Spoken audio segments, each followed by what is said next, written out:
Mike Radich here, and I'm now joined on the phone by MMA Veteran Phil Baroni. Phil, how are you? Good, Mike. How you doing? I'm doing good. Phil, you recently picked up a win back in August against Rodrigo Ribeiro. How did you feel about your performance in the fight? You know, I needed a win. It was a really big fight for me. I needed one. It was a pivotal point in my career, and I think I had a not only a win, but I think I looked real good winning that fight. I looked fast and strong, well-rounded, and I think it was a big win for me. In this fight, you seemed a lot more relaxed, very happy when you were walking in to the arena. Was there a different mindset? Were you happier going into this fight? Because it seemed like you were just having a lot more fun out there this time around. Well, that's what it was, man. You know, the worst has already happened. I always put a lot of pressure on myself, and I always, don't enjoy the moment. I just fucking fight. And I listened to Mark Coleman a little bit. Coleman told me, at least you're in there. There's no pressure. At least you're in there. And then Slick was my corner man, Mike Slick, and he said, I grew up watching you fight, which I never knew. I grew up watching you fight like you used to, just go right after this fucking guy and take him out. Don't hold back, don't try and pace yourself, and that's exactly what I did. So, as far as being happy or whatever, in the ring, I wasn't happy. I was to go out there and try and fucking kill the dude as fast as I can. And I was happy because it was the first time I had that in a long time. Just go out there and let it go, and don't pace myself, and that's how I like to fight. So I was real relaxed and confident. Mm-hmm. So it was more of a confidence thing rather than just your performance, because Ribeiro and the guy you fought before that, Chris Holland, they kind of seemed like similar opponents. Was it just basically your mindset was the key to getting this win? Well, I mean, I don't have to make excuses what happened in the Holland fight, but I had a pretty good first round, and I got tired, and probably should have been fighting Denver. So that's as far as my explanation of that fight goes. This fight was a lot different. I had a long time to prepare. I had about 4 weeks before the Holland fight, in the bank already, and I had about 7 or 8 more weeks. So I had a real long time to prepare. I had almost 12 weeks or so, just to focus on getting the top form to beat this guy. And Ribeiro, I was trying to get my weight down. I mean, the Holland guy, I was trying to get my weight down, and it was more or less beat the clock. Whereas this guy had a lot of time to prepare and be at my best. Was there any bad blood between you and Ribeiro? Because you had a pretty intense stare down at the weigh-in. Was that just a part of being the fight, or was there actually some bad blood going into it?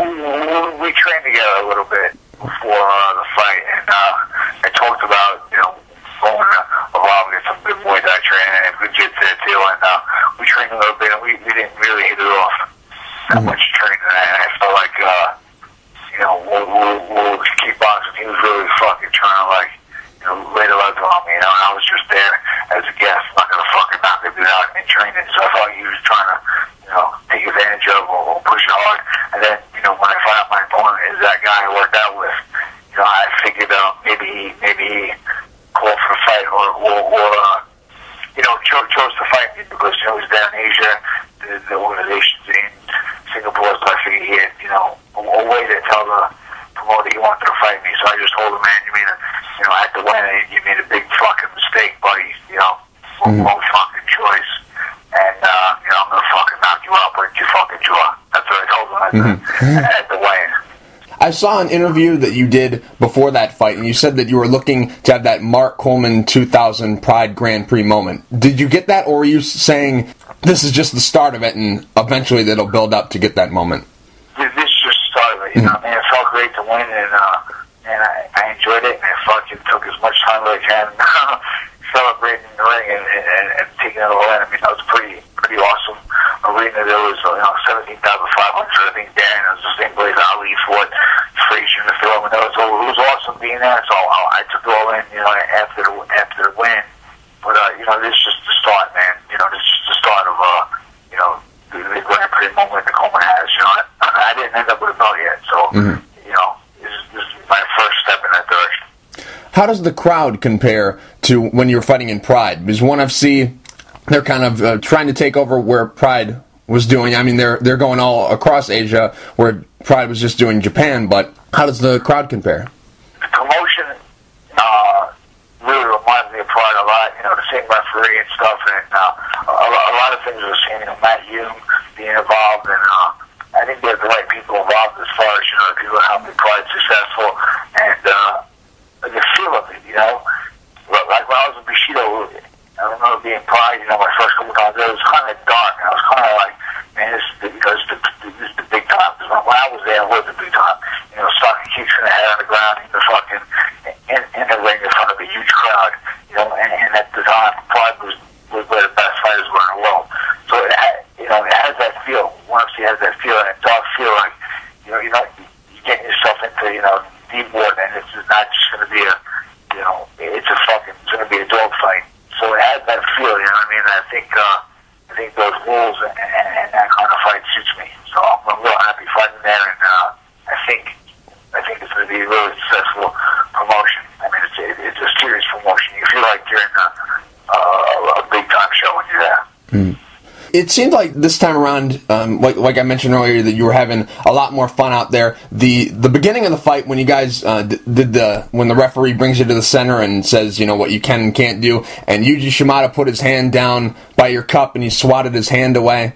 Then the stuff you were doing after with the ring girl and all that stuff, was this kind of you're going to go out, this is how you want to go out on top? Yeah, I was real confident in my preparation in the fight.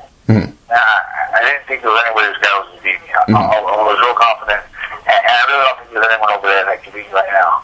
Mm-hmm. And I think my wrestling right now is as good as it was when I came out of college. For a long time I really neglected my wrestling, and my wrestling wasn't that good. I was going to take it down by some guys I shouldn't be going to take it down by. I think Trinidad here right now with Daniel Cormier and all the good wrestlers, King Mo and these guys, wrestling is top notch. Maybe better. Better since I made it when I came out of college. And but you don't notice, I was a pretty good wrestler in college. I was a good, strong wrestler. That's my base. So I feel my wrestling was real good. I feel like the best wrestling in this promotion. In the UFC, there's guys like GSP and stuff that are real hard to beat. But I'm pretty confident here that no one can wrestle me. It's like a big kid where the fight goes, and I don't have a black belt, but I've been training on the ground for fucking over 12 years. Over 15 years, maybe. Who the fuck knows how long, but I'm a black belt. I'm a black belt on the ground in MMA. And, if someone is real nasty on the feet, I can beat him on the ground. And if there's someone real good on the ground, I can beat him on the feet. That's how confident I am in this promotion that I can, be the champion. I think I'm really well-rounded over here. Mm-hmm. This was a must-win situation for you. I'm sure that you would have just been happy just to get a win, but did it make it a little bit more special that you got a stoppage? You hadn't gotten a TKO, and I think since 2008. Yeah, it was important. Mm-hmm. Like I said, I was real happy with my performance. I think I look good. I think I look fast, Mm-hmm. And that's what made me, at my best when I was young. When people thought I was good, I was real fast. I think I was real fast in this fight. Mm-hmm. I think I looked, 2 steps fast in this guy, and I think I showed it. And that's what I'm most happy about. I think I looked athletic and fast, and I showed him how to play the fight on the ground. That 30-degree black ball, I go through, I cut through his fucking guard like a hot knife through butter. And of course, I'm good at my feet always. I think my hands were fast. I think the first 1-2 I had, I think that was a real fast combination. Mm-hmm. So I'm happy with my athleticism in the fight. Mm-hmm. You mentioned the title, the ONE FC welterweight title. How far away do you think you are? 1 fight, 2 fights? Where do you think you're at right now? I think another one like that, I think I'll get Grand Prix. Look to make Grand Prix the current champion. So I think another one like that, or maybe that one was good enough. I'm not sure. But if they have a fucking tournament to win the title, I want it. Mm-hmm. I want it. I'm not afraid to fight anyone. I've been fighting best guys, my entire life. So quality out there, I'm definitely not worried about it. I'm definitely looking to go right through. Mm-hmm. I'm focused, we're dedicated, and I'm really confident. I haven't been confident like this in a long time, and I feel confident. Mm-hmm. There's a lot of good matchups for you out there. I think a fight with Roger Huerta, which was supposed to happen, I think that would be a good one for you. I also think maybe a rematch with Yoshida, or maybe a rubber match with Minimal Man. Who do you want? If they gave you the choice, who would you like? I think Minimal Man would be big, Mm-hmm. I think that would be a good fight, good promotion. There's a lot of, past footage, of that previous fights. There's a little bit of bad blood there.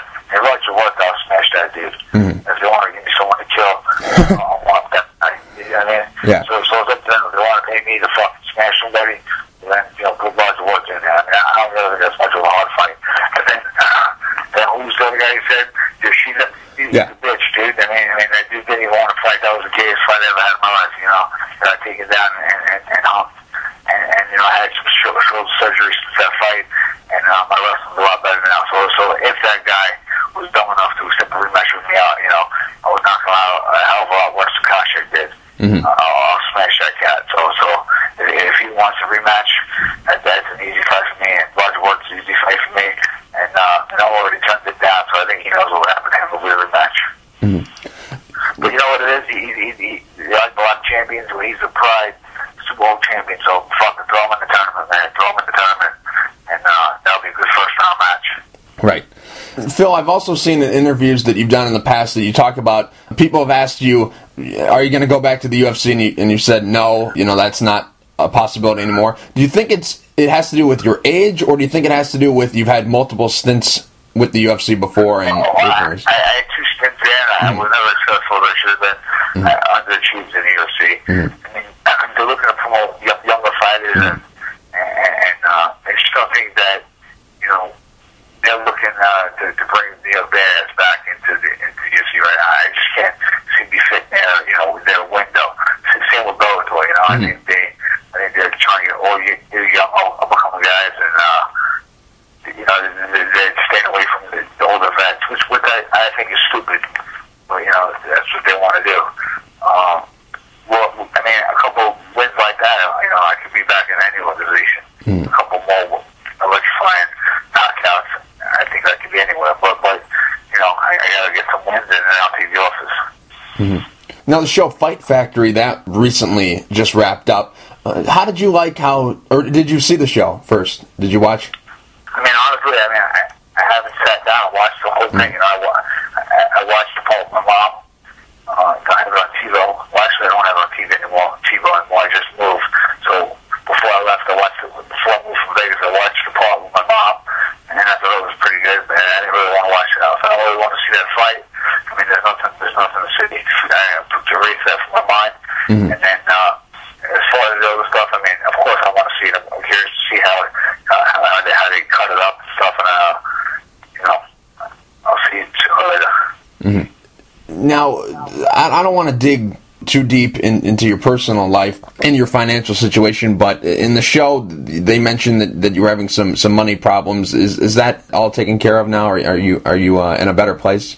Well, I was out for a while. Mm-hmm. I had a shoulder surgery. I sent my request to the UFC because I complained about it in my last UFC fight. Before the fight, I pulled out of I had to pull out of the fight and I had my shoulder, and then I took the next fight because I needed the money with the bar number 85. I went up to 85 so I could train as well to get my weight down, and I figured after that fight I have surgery.